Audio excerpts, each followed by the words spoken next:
بسم اللہ الرحمن الرحیم الحمد للہ رب العالمین والصلاة والسلام علی سید الانبیاء والمرسلین وعلی آلہ واصحابہ اجمعین۔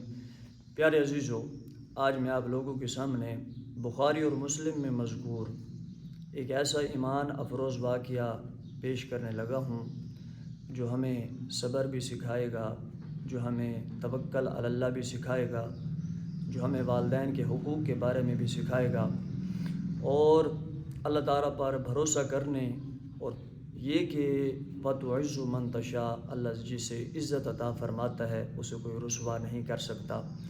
اس پورے واقعے کو بڑی توجہ کے ساتھ سماعت فرمائیے گا۔ نبی کریم علیہ الصلاۃ نے ارشاد فرمایا کہ بنی اسرائیل میں جریج نامی ایک بہت ہی عبادت گزار شخص تھا۔ اس نے اپنی عبادت کے لیے ایک علیحدہ عبادت خانہ مقرر کیا ہوا تھا، اور وہ اپنا زیادہ تر وقت عبادت کے اندر ہی گزارا کرتا تھا، عبادت میں مشغول رہتا تھا۔ ایک دن وہ عبادت نفل ادا کر رہا تھا، نفل پڑھ رہا تھا کہ اس کی والدہ آئیں اور انہوں نے بڑے پیار سے پکارا، جریج، بیٹا جریج۔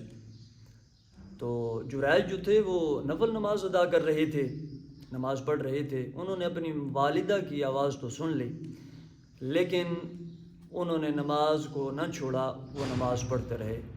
تیسری مرتبہ کچھ دیر بعد تیسری مرتبہ پھر ان کی والدہ آئیں، انہوں نے پکارا، جریج، بیٹا جریج، لیکن وہ اپنی نماز پڑھتے رہے۔ والدہ کے بلانے پر نماز چھوڑ کر نہ آئے۔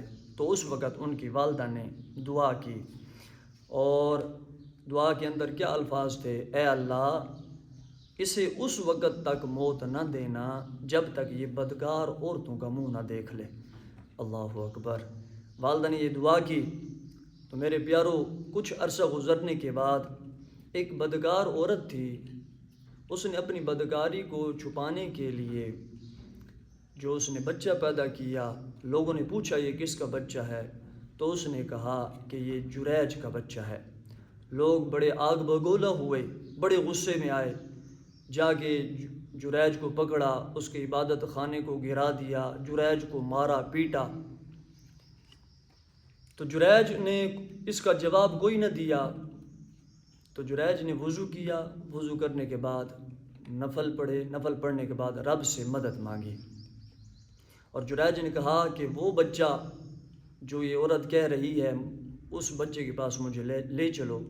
جریج جب اس بچے کے پاس گئے اور کہا کہ بتا تو کس کا بیٹا ہے، تو اللہ تبارک و تعالیٰ کی قدرت سے وہ بچہ بول پڑا، اور اس نے کہا کہ میں فلاں چرواہے کا بیٹا ہوں۔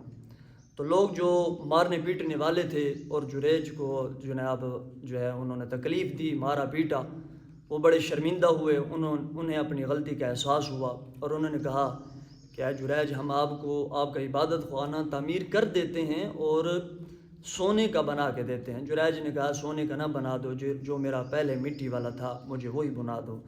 یہ بخاری اور مسلم میں یہ واقعہ موجود ہے۔ اس واقعے سے ہمیں بہت سبق ملتا ہے۔ ایک تو والدین کی رضا میں راضی رہنا چاہیے، والدین کی رضا اللہ کی رضا ہے۔ دوسرے نمبر پہ جو صبر کرتا ہے اللہ پاک اسے اجر دیتا ہے۔ تیسرے نمبر پہ جو اللہ تبارک و تعالیٰ پر بھروسہ کرتا ہے، اللہ تبارک و تعالیٰ اس کے بھروسے کو توڑتا نہیں، اور جو وَتُعِزُّ مَن تَشَاءُ کے گروہ میں شامل ہو جاتا ہے، یعنی جسے اللہ عزت دے دیتا ہے، اسے کوئی رسوا نہیں کر سکتا۔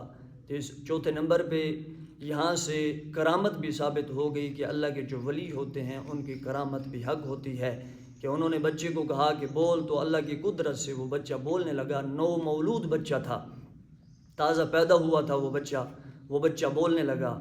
تو یہ سارا واقعہ ایک ایسا ایمان افروز واقعہ ہے جو ہمیں کئی سبق ہمیں اس سے سیکھنے کو ملتے ہیں۔ صبر بھی اسی سے سیکھنے کو ملتا ہے، والدین کی رضا بھی اسی سے سیکھنے کو ملتی ہے، اور یہ کہ لوگوں کی جناب تکلیف پر صبر کرنا چاہیے تو اللہ اجر بھی دیتا ہے۔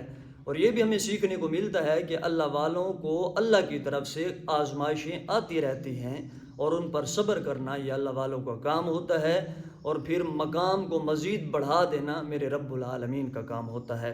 اور اس سے جو ہے والدین کی رضا میں راضی رہنا، یہ بھی اللہ کی رضا ہوتی ہے۔ اور بھی بہت سارے ہمیں اس سے نصیحت آموز سبق ملتے ہیں۔ اللہ تبارک و تعالی ہمیں ان نصیحتوں پر عمل کرنے کی توفیق عطا فرمائے۔